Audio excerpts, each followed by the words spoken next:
One. Hello, welcome to another episode of Idol Stand Nation. I was gonna give it to Nick, but I just stole it anyway. Wow. that threw me off. You're really gonna do that to me? That threw me. You really gonna do that? Got my excitement up and then just crush it as That's always. alright, that's alright, that's alright. You know, keep that excitement going because we got Ryu Sera to talk about. So, I mean, I know you're a big fan of her, right? I am. You watched her YouTube channel for her reacts. I do. I know I have. Or you did too, right? Mm-hmm. Yeah, so I think between the three of us, she's a well-loved individual. Mm-hmm. We all also knew her from back when she was in Nine Muses, way back in the day. Yeah. Way back. Yeah.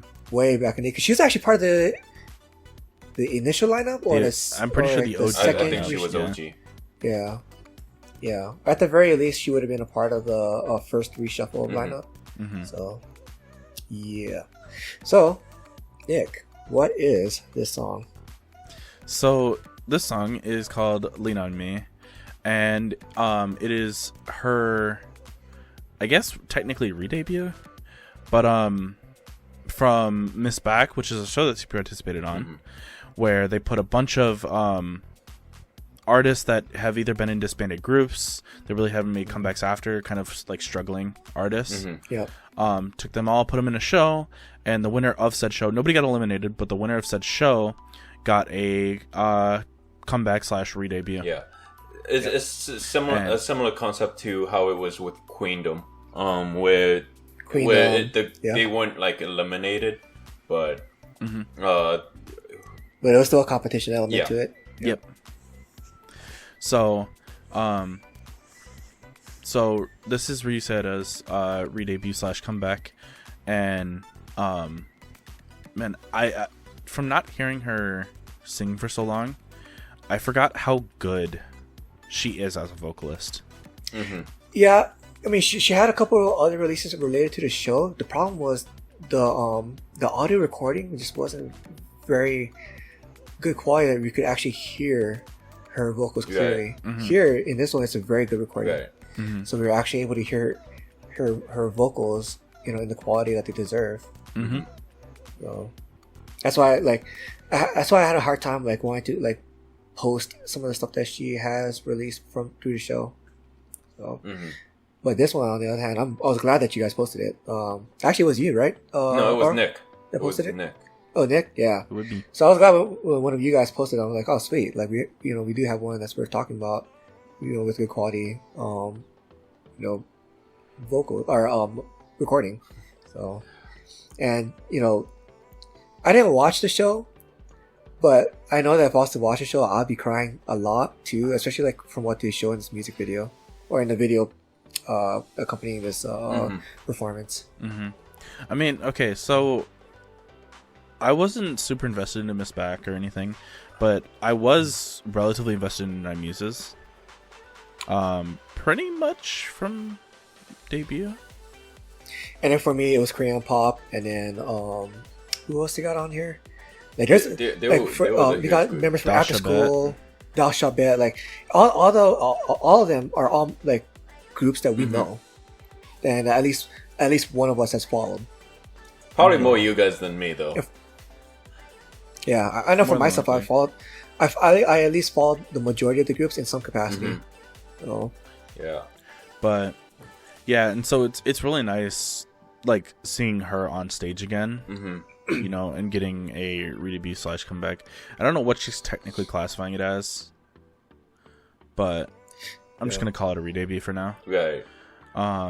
Because it feels more like a new version of herself, Yeah, because I think the last time she had released anything was 2018 or 2017. I think it's been so. a while. I think so. So it's definitely nice. Also, this song, even though it is more ballad, I feel like there's a lot more to this song. So when she's talking about the lyrics, right? When she's talking about leaning on me, and stuff like that, I feel like it's definitely could be a message towards the people that have followed her even after Nine Muses. Yeah. Her her fans and stuff. Which is also really nice because and I feel like that's something that artists that have fallen and then are coming back up really understand, is that your fandom will always be there regardless of numbers. Yep. And oh man, so like there's a scene in there where shows are crying. Bruh, how can that not get you? The feels, right? So, and with her vocals, like I really enjoy like her vocals in this song. Like she does a really good job of, you know, I mean, for one, like the emotions are real. There, but she really she does a very great job of like conveying those, painting the, you know, the vocals with those emotions. Right. Yeah. 100%. We talked about this before. That's not easy to do, right. And it's really easy to take that for granted. You know, when you see that executed, you know, other artists make that seem like it's easy. You know, and when you talk about like the most popular songs, that do that, like it's easy to kind of get into that, you know, thinking of like, oh yeah, you know, just a natural thing to do. It's, you take that for granted. You know, anybody can do it. Like no, no, you can't. Yeah, not everyone can just do that. Yeah. So, especially if you have no connection to what you're singing. You know, if you're singing some pre-written lyrics that somebody else wrote with emotion, but you've never experienced that, there's just no connection there. Right.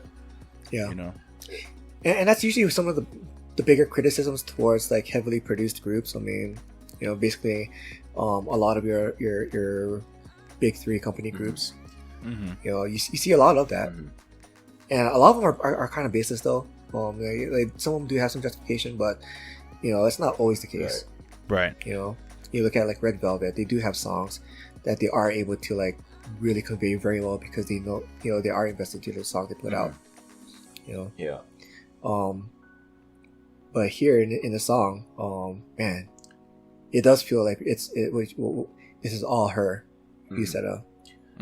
I want to add something to like what Nick was saying about like the fandom and whatever, but I feel like it's also to everyone else who helped support her to this point, like former members,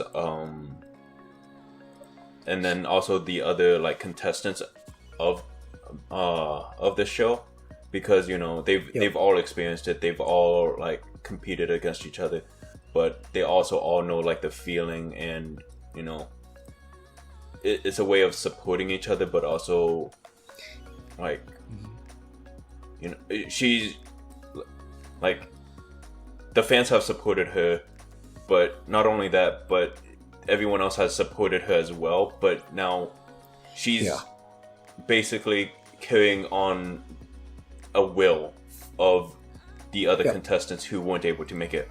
She's carrying on the will of her former members. So she's not only doing this for herself, but she's also doing it for everyone that came before her, for everyone who couldn't make, who wasn't the final like contestant or winner, you know. Yeah, that sense of, there's a very distinct sense of camaraderie there for that. And having the scenes of the show, having them showing scenes of them supporting, it really like brings that idea back. And I think adding that sound of open soundness for the open stage, you know, actually helps convey that even better, that emotion, because that echo just adds to that vocal. It really like wraps around you and kind of helps make it very immersive. Exactly. I also, one thing I really liked was how they started with a really, really, really closed soundstage, and then they kind of bring you in for that kind of intimate feel. Yeah, but then as the song picked up, they really opened that up. It almost felt like someone was opening up the song, you know. Yeah. Instead of just opening up the soundstage, it felt like the song was progressing. Yeah. And I really like that in this song. Yep. And all that like really just kind of helps with the emotional engagement. You know, it's all supporting the emotional engagement with the song. It really is a very beautiful experience. You know, watching this and listening to the song. So.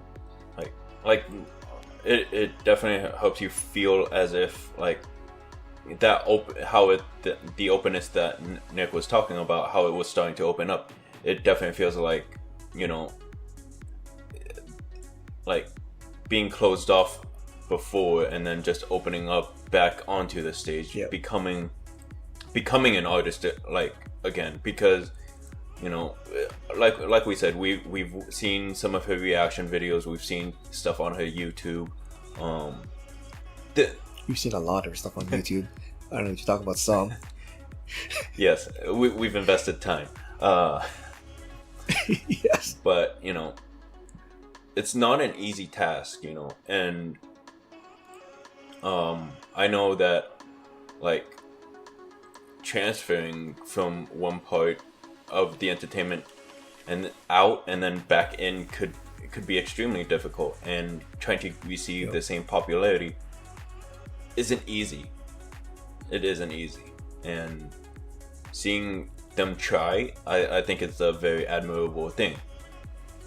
So, you know, yet another thing that was like an emotional hit for me. So, at the end of the video, you know how YouTube, you know, puts up all the like recommended videos to watch next. Man, in one corner of the screen, it was when she on her channel. It was a video from her channel of her reacting to Nine Muse's music videos, and I remember that episode. Like I remember that video that she released, and just some of the tears that she shed in there. I'm like, man. So it's like, bro, I'm already like an emotional wreck from having just watched this, and now you're gonna bring that up. YouTube really do be like that. Yep, you got me good. You got me good, YouTube. You win this round. You win this round. Oh man. All right. Well, you guys got anything else you want to add to that, or you want to move it on? No, I think we're good. Oh, we can go ahead and move it on. All right. Aura, you're the one who dropped this bomb on us, right? Yeah. So, this is Jeong Sewon. Yeah, Sewoon. Okay, with In the Dark. This was released on Starship's YouTube channel as well as, I believe, Wonder K. Yep. Yeah. Yep. So, I have heard of this artist before. I have not. Oh, you have not? Yeah, I have not. So, I know that he was in Produce 101 Season 2. Okay. Yeah. And he finished, I think, like 12th or 15th or something like that. Finished pretty high. Okay. And then he went on to obviously have his solo. He debuted back in like 2017. Okay. So he's been in the industry for a few years now. But yeah. As far as like releases on this channel, I think this is his first time, right? Yeah. Yeah, this is his first album, Part 2. 24 Part 2. Yes, I'm pretty sure he's doing a 2-part album kind of set. Okay. But this song is actually really interesting in its style, because it has R&B elements, it has pop elements. It would fall into the pop category, but there's a lot more to it than just, you know, standard, like the standard pop aspects. Yeah, because I remember thinking at first, you know, my initial feel I got was just kind of like, it felt like a very American song on like at first glance, but like there's so much more, like you're saying. there was a certain element because it feels like there's an acoustic guitar with a where you kind of like tap on the guitar as well, kind of. I don't know what that means or what the term is. I've just seen guitarists like kind of strum and then kind of tap sometimes. I don't know. Yeah, are you tapping on the body? Yeah, it's a percussion aspect utilized for acoustic guitar, but that's something actually popular in funks. It's a funk aspect. Very funk. Which this has a lot of as well. But man, I really like the way they blended his voice into the song. Yeah. Mm-hmm. I think that was a really good aspect for them to choose for the song, for the pathing, because I think if they just decided, okay, well, we'll just put his vocals on top, I think it would have created too much of a disconnect in the song. Mm-hmm. Yeah, and especially for his vocal type. I mean, because like for me, that can be hit or miss, right? I mean, like it or I may not. Here, I liked it because what you just said. Mm-hmm. It just really works very well with his vocal style and vocal timbre. So I think that is the correct play here. So. Like the way that they mixed it helped kind of like draw you in. It was very immersive. And then, but for me, I kind of was more into the instrumentals. Like this was, I was just bobbing my head the entire time. I was like, oh, okay. Yep, that's definitely the funk aspects there, making you want to dance. Funk is really nice for that aspect in general. It's a great addition to a lot of pop songs that people include, simply because of that aspect. One thing I found really interesting was their choice of scenery here in this MV. A big reason for that is because if you notice, they opt for really like closed down areas, right? Like tunnel, and like inside a building, but they also offer more open spaces, right? Like on that bridge and stuff. Parking lot, yeah. So what I found interesting about that is that this is a closed sound stage, right? Usually, so the stuff like tunnels inside a building, that's stuff I expected. But you don't see a lot of outside scenery usually with a closed sound stage. Yeah. I mean, it's definitely being used to try to convey like a loneliness, trying to convey like isolation. Especially considering the title is In the Dark, I wouldn't expect anything less of something like that. It's a way of showing solidarity, despite having like an active background. That's probably why they chose like having it with like cars in the background as well in those areas that you talk about. So I think they did a good job. I'm not going to say it's going to be a really like great job because it's nothing new, at least with the scenery. It's honestly nothing new. And it's very easy to do on low budget as well. And I'm not saying it's a low budget, but it's cost effective. That's the word. Probably better to. Yeah. And I kind of like that. There's parts where they go to like those open areas in the video. It also does kind of coincide with the lyrics where where he's kind of talking about like it's gonna be all right. You're alone right now, but it's gonna be all right. Well, that kind of like getting through being this dark area of your life. That's typically where I see a lot of it kind of coincide with those open spaces. As that I've noticed, anyways. So it's pretty. I would say that's pretty masterful usage of scenery to the music. So. And with this, I was actually really surprised because I didn't recognize the name, and so I just didn't know where to go. Like, is it gonna be hip hop, or is this gonna be like straight R&B? It's gonna be a ballad. Don't know why I didn't expect like something like kind of more funky, poppy, something that I would really enjoy. But I really did enjoy this. Oh yeah. Something else I really liked was that having his phone on the ground as well for some of the scenes, showing like, even though, because the area around it was really dark, and having him just kind of like shine in through the phone, that definitely conveys what you were talking about earlier, Ji-hoon, about kind of like things are going to be all right. It's like, even in the dark, it's the light in the dark. Yeah, the darkness and at the light at the end of a dark tunnel. That was a really good, something that was really nice, as well as having that single finger with the drawn heart.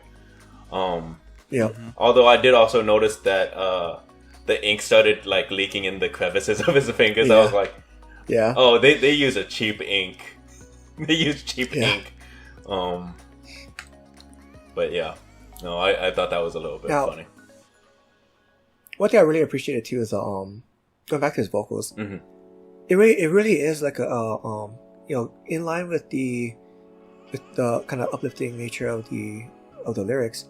His vocals they do kind of have a very like reassuring feel. Oh yeah. The execution here was very well done with his vocals. I really enjoyed that part.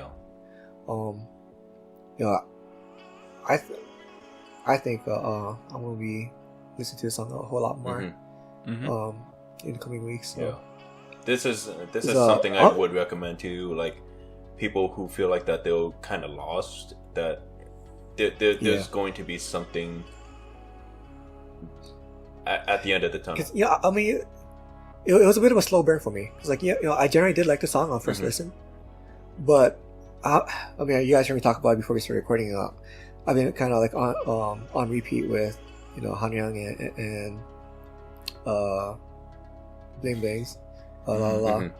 So I just found myself going to those songs for like a big time hype fest in my house, in my living room. But I did find myself coming back to like listening to this song, like it's been slowly growing on me more and more. So, and I'm with you, or I can definitely recommend this song for sure, for the same reason. Alright. Well then, I think it's time to move on to this next duo that really like kind of stormed onto our radar with their last release. So, Keembo with "Love Me For Me." Yeah. Man. So, just a tiny bit of background information on Keembo. Two vocalist duo, Keembo and Keembo Jeong, and they are former members of Spica. If you don't know who that is, go do some research, because you are living under a rock, and Spica is a good group. Okay, so I thought I recognized her. I thought I did. Like, I mean, I was like, we talked about it before.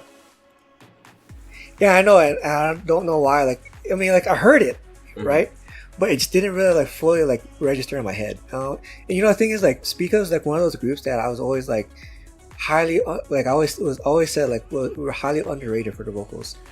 I feel like Spica was always a group where like you had them in your playlist, but like you didn't realize that you had them in your playlist. Yeah, like you had them, but didn't have them. No, like you had them. It's just like you didn't realize like you had them in your playlist. Like people talk about Mamamoo for like how strong their vocal quality is as a group, and Spica was the same way. Back in their day, but they just didn't get the same attention and love, unfortunately. So. Yep. So, and this MV, this is definitely interesting. That kind of split concept.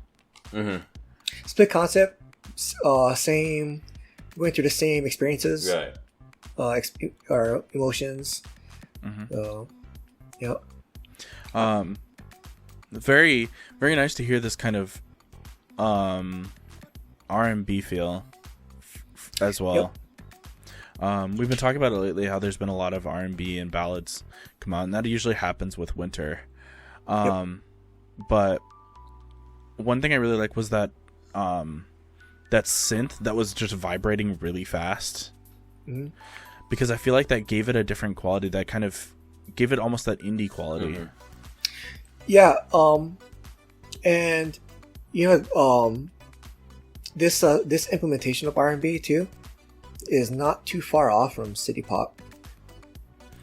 This is definitely also older R&B. Yeah, a very older R&B, because city pop coming from the 80s was very much a fusion of like a lot of those genres, especially jazz of that era. Mm-hmm. Jazz, like some disco, R&B. Mm-hmm. So, yeah. Yep, 100%. This is a little more clashy than modern day R&B would be. Which I think really holds to, I mean, when Spica was like around. Mm-hmm. Because that was very much Spica's not like an old group, but there was a resurgence around their time as well of this style. Yeah. Wasn't that, I can't remember, was that brought in by was it Tiara at the time? I can't remember. So. Yeah. I remember what you're talking about. So. I'm not sure if Tiara was like the wave maker for that, but I definitely do know that there was like, because I remember the sheer amount of like this sounding R&B that happened at the time. There was a lot. Yeah, and that was kind of like at the trail end of it was like 2014. 2014, and I was like coming after, like we had another disco boom happen in like 2009-ish through 2012 or something like that. Which makes sense, because if the disco boom in like 2012 was 2012 was the year that Spica debuted as well. So yeah, that, I mean, it's right in line with like kind of what they kind of experienced, because there are disco elements in here as well. Mm-hmm. Especially in the chorus. Yep. A lot of jazz as well. There's a lot of brass. Yep, I'm loving all that brass too. By the way, same. Like you guys know me. I'm generally more biased towards like string instruments, but I also do have an appreciation for brass instruments. Oh, I'm more biased towards brass instruments. I love this song. Oh, for sure. I side with Jihoon on this one. Yeah. Okay, come on, think about my background, man. I was trained in string instruments. Yeah, I know, but I'm still going to throw in my love of brass instruments. Okay, it's fair.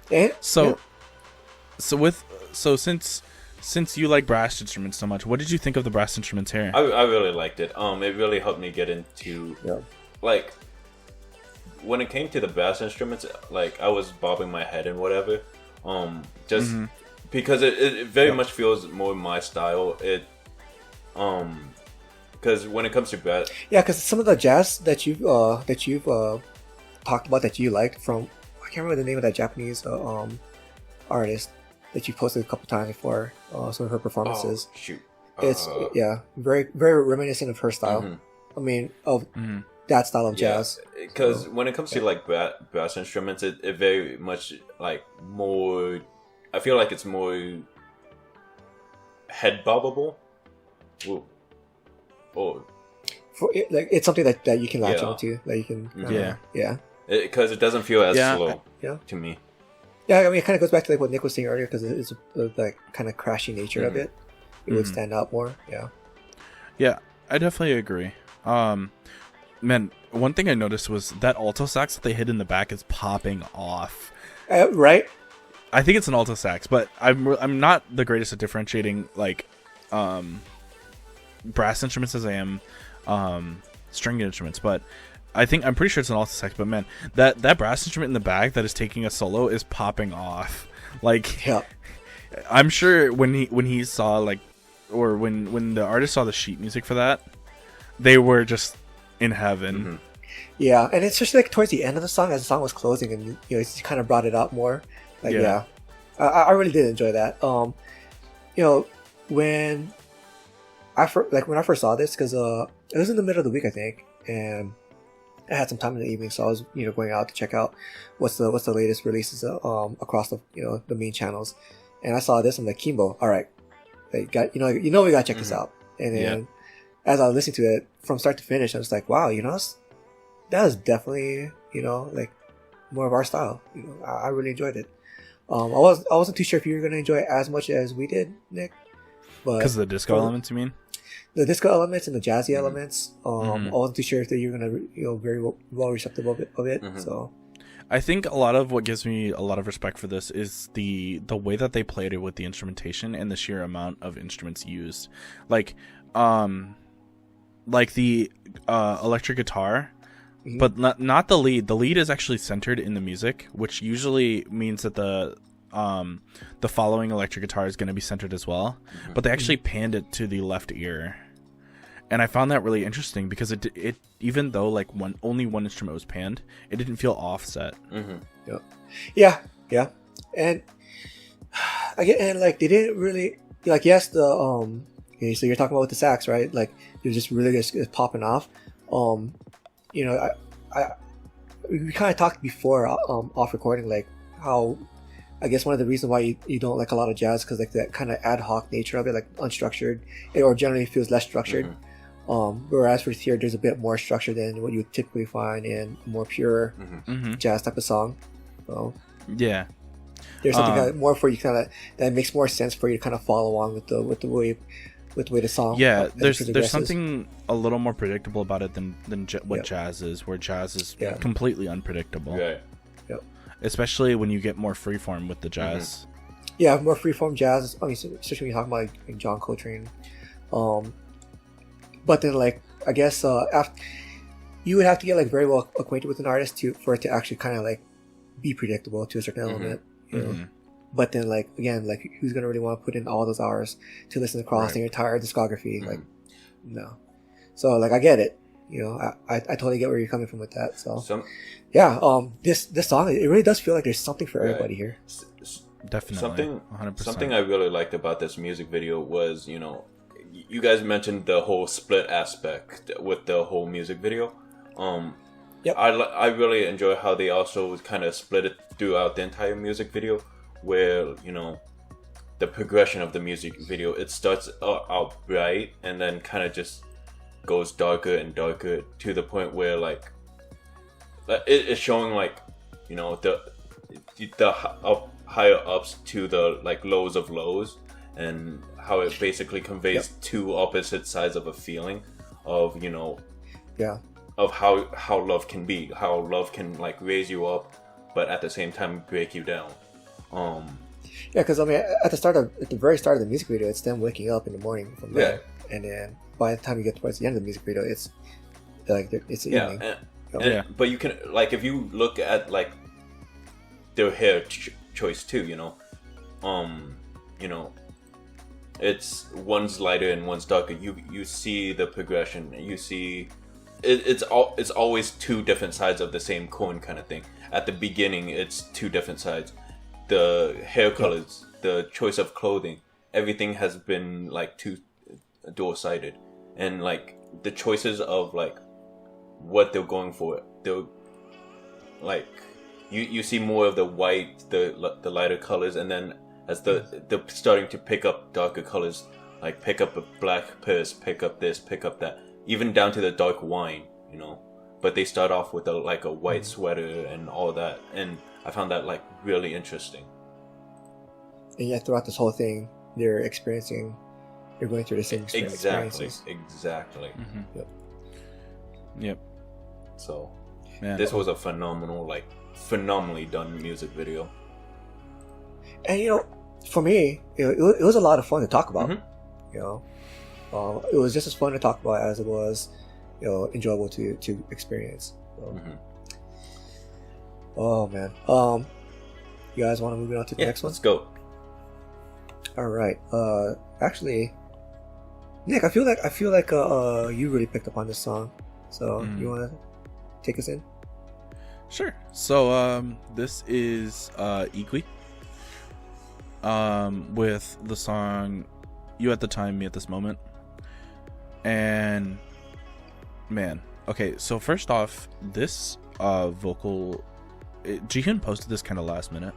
Kind of found it last minute, but this vocal type and vocal timbre is actually probably my favorite for female vocalists. Yep, I mean it's really up there for me as well. Like I really did enjoy it. Like, relaxing. It's very relaxing, and especially when they had the backup vocalist too in there. Really enjoyed it as well. Just the implementation. I mean, to be honest though, the song already had me within the first 9 seconds with that piano and whatnot. Yeah. But then once they brought in the vocals too, I mean, again, like this, going back to like what Nick was saying earlier, it's probably like one of our favorite style of female vocal, like for female vocalists. I mean, who else like can we name off that like kind of a similar style that we also really love? Like I don't know, like maybe Boramu. That is exactly what I was thinking too. And I actually while we were like kind of doing our recording stuff, I actually went back and listened to her other songs because she's actually a new artist. Okay. Doesn't have like a very far backlog of music. Okay. So yeah, she doesn't have like a long backlog or anything. But one thing that I really liked was that her other MV that's posted on her YouTube channel, she uses a huskier voice, which means she has versatility. Okay. Yep. Whereas a lot of people don't like opt to do like a raspier voice often in songs because they just like to use their natural.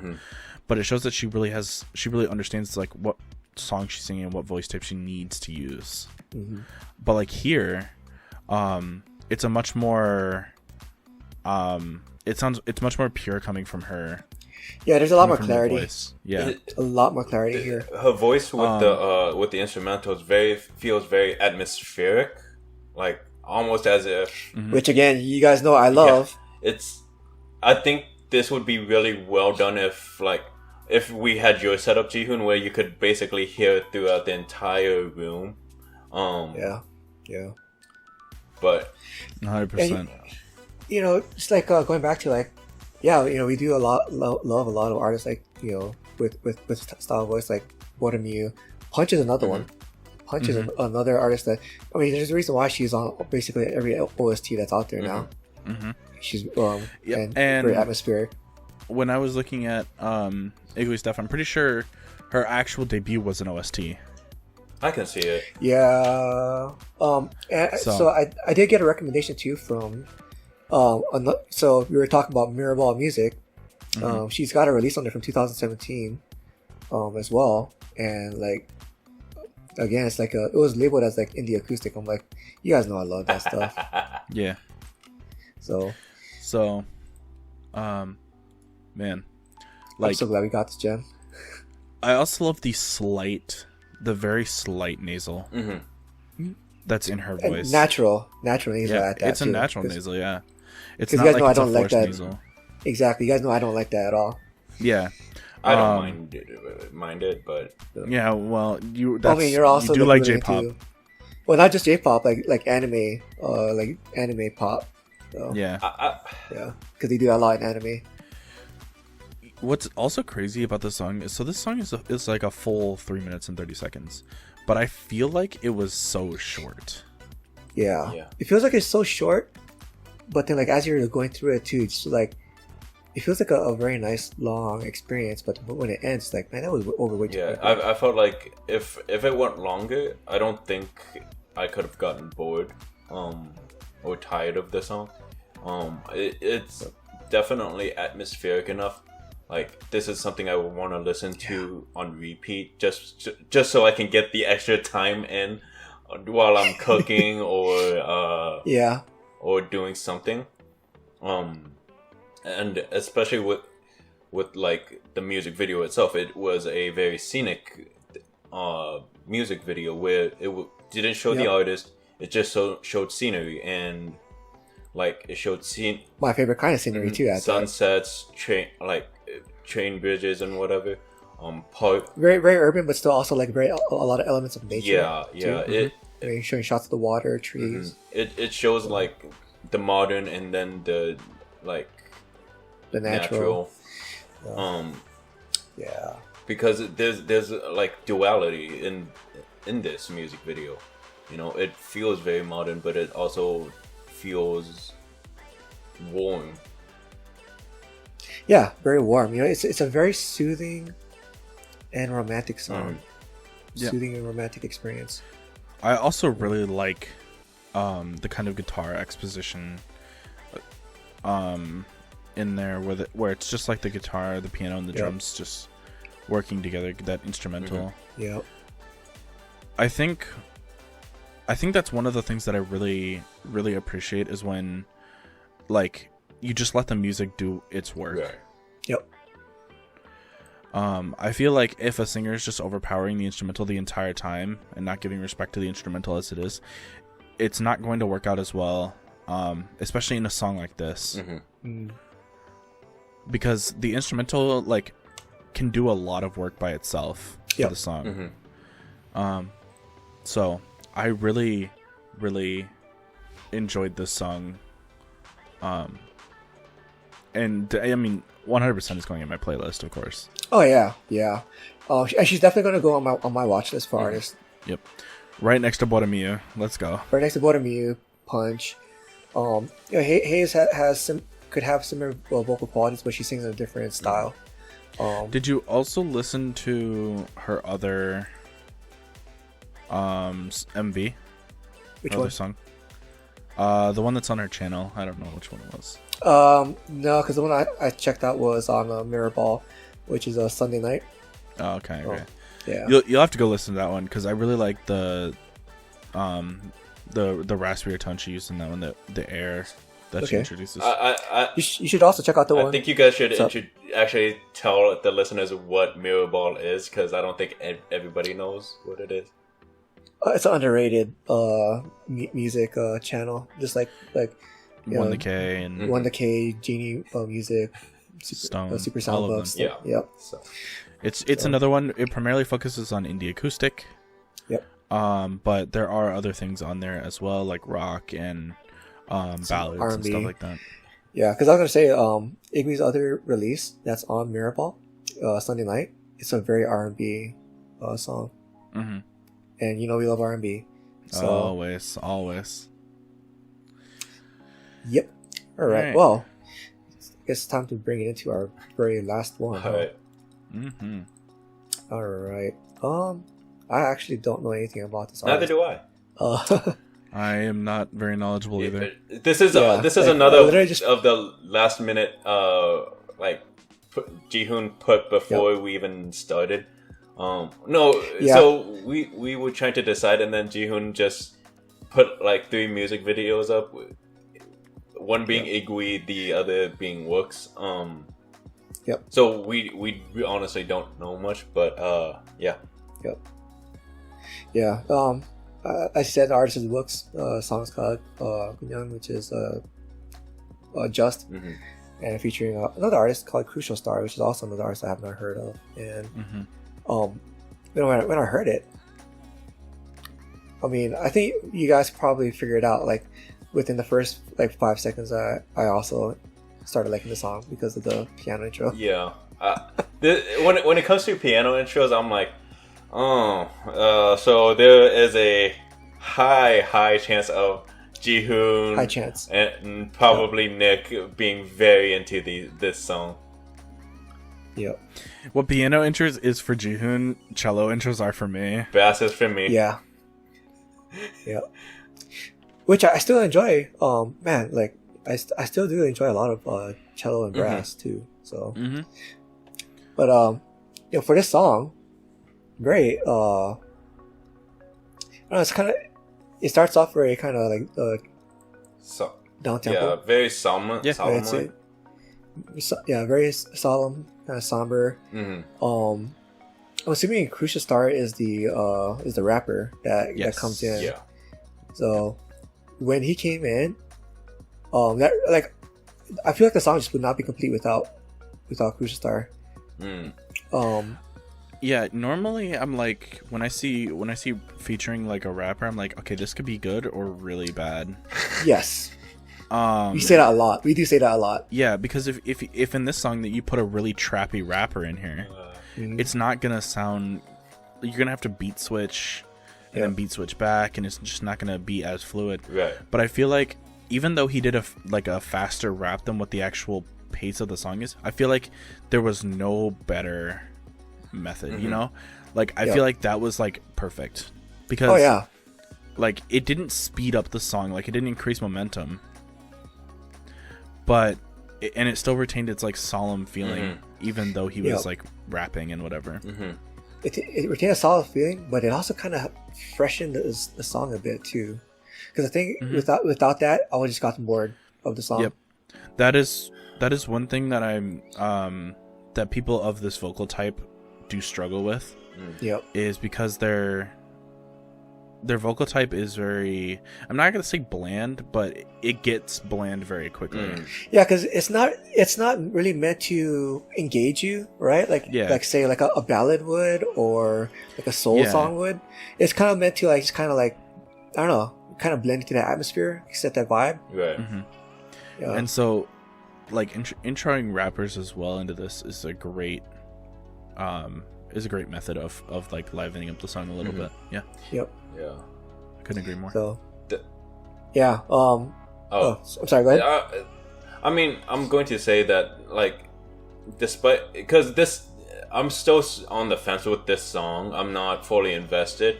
I know that there are some strong points. I just don't think this is my kind of song. Yeah, you guys are gonna. There's no brass. Just go for it, Nick. Just say it. Well, I mean, this is a modern song.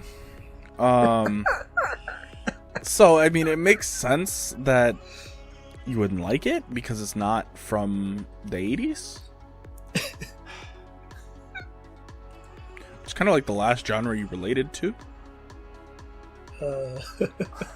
Because you don't like K-pop? No. I'm still having like a hard time kind of homing in on where exactly Aura falls on like the hip hop spectrum of what he enjoys for hip hop. I think it's very 50-50 in general. It's where it's gonna be a coin flip if he likes it or not. It's very much a coin flip. Yeah. I think I definitely know he likes the trappier aspects, and any lit song I know he likes. Stray Kids. Stray Kids. I was about to say Stray Kids. Yep. definitely love. But I mean, Stray Kids. But I mean, we can't but we can't fault the guy for like Stray Kids. No, definitely can't. But I will say the like down tempo-ness of this song itself, it's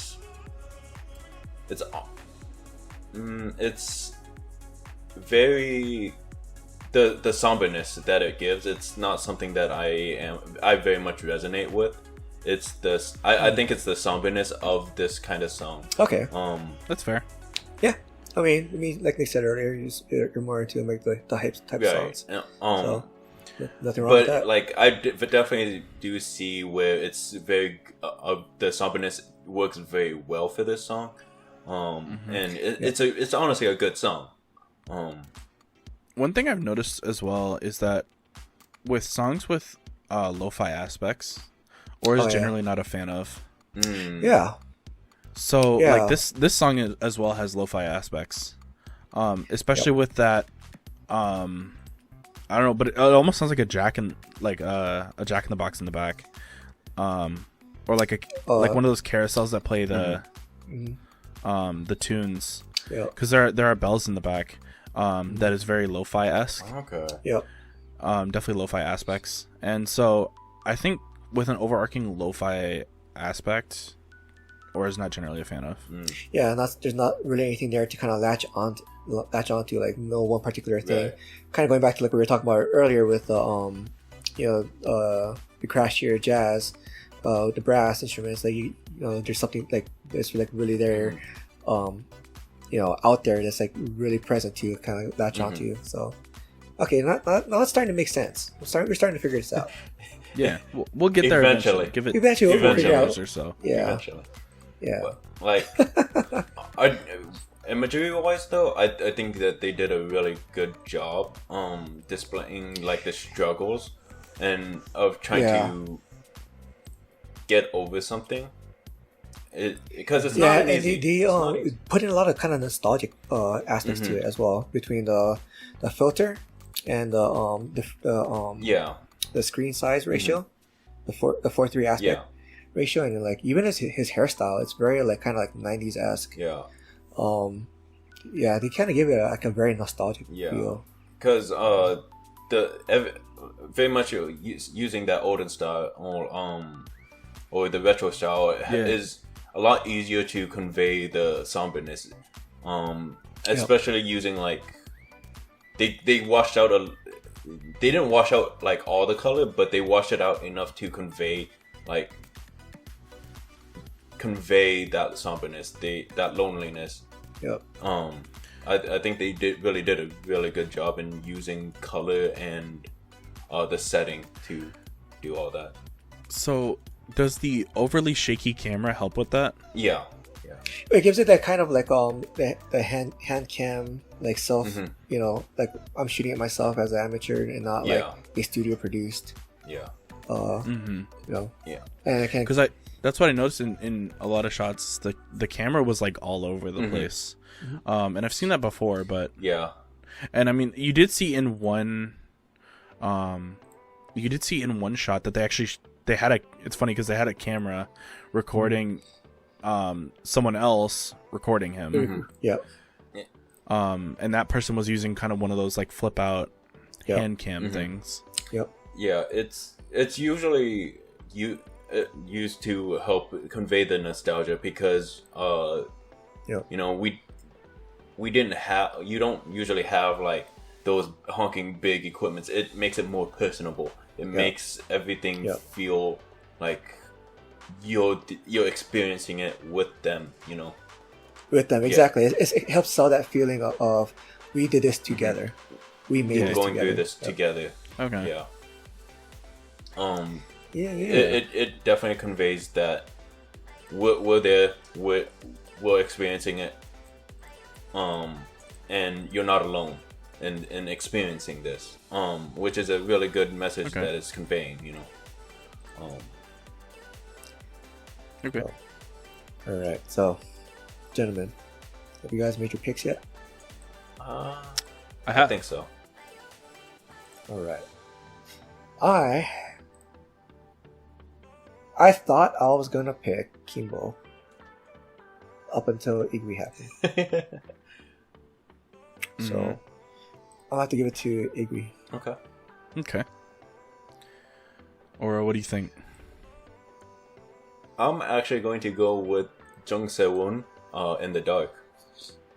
There's nothing wrong with that pick either. There is nothing wrong with that pick. Yeah, that is a solid pick.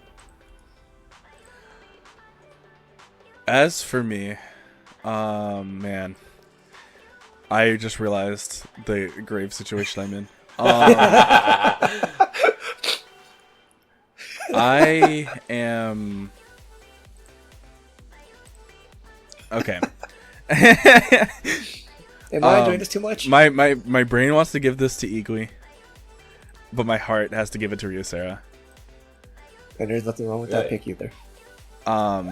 Just like knowing, like obviously, like being there from what she went through with Nine Muses, and like following her after that, and knowing what knowing as much as I do from like Miss Back and stuff. Especially with how underappreciated Nine Muses was. Right. Yeah, and I mean on top of that, like, it's not like once she left Nine Muses, life was easy. Right. Yeah. She still had her hard points inside of just everyday life and stuff like that. So like being able to like still come back, it's like one of the top comments on that video is she's an example of someone pursuing music for passion and never giving up despite the hardships, and that puts a lot of respect in my book for her. For sure. Oh yeah, because it's super hard to do, especially in K-pop as a whole. Mm-hmm. So I definitely have to give it to Ryu Sera for this. Mm-hmm. Yep. All right. Well, man, this is great. It's a great week. Yeah. Great episodes. Great releases. So And it's still only the beginning keep it to of her. the year too. You know, so yes. imagine the rest of it. When our EOTY comes around for this year, it's gonna be rough. So 4 quick shots. Yeah. So Universal Music Group. I already see June. For Universal Music Group, they announced a new girl group in collaboration with Shinseon Tiger. If you don't know who Shinseon Tiger is, learn. You know his work. You'll know his work. So some notable works that he's worked on, which you might know these. Momoland's I'm So Hot, Bam Bam, Boom. Worked on pretty much most of EXID's discography. A-Pink has worked with Dia. Yep. Tiara, Beast, Hyuna. Yeah. I think he did one song with IU. Oh well. Yeah.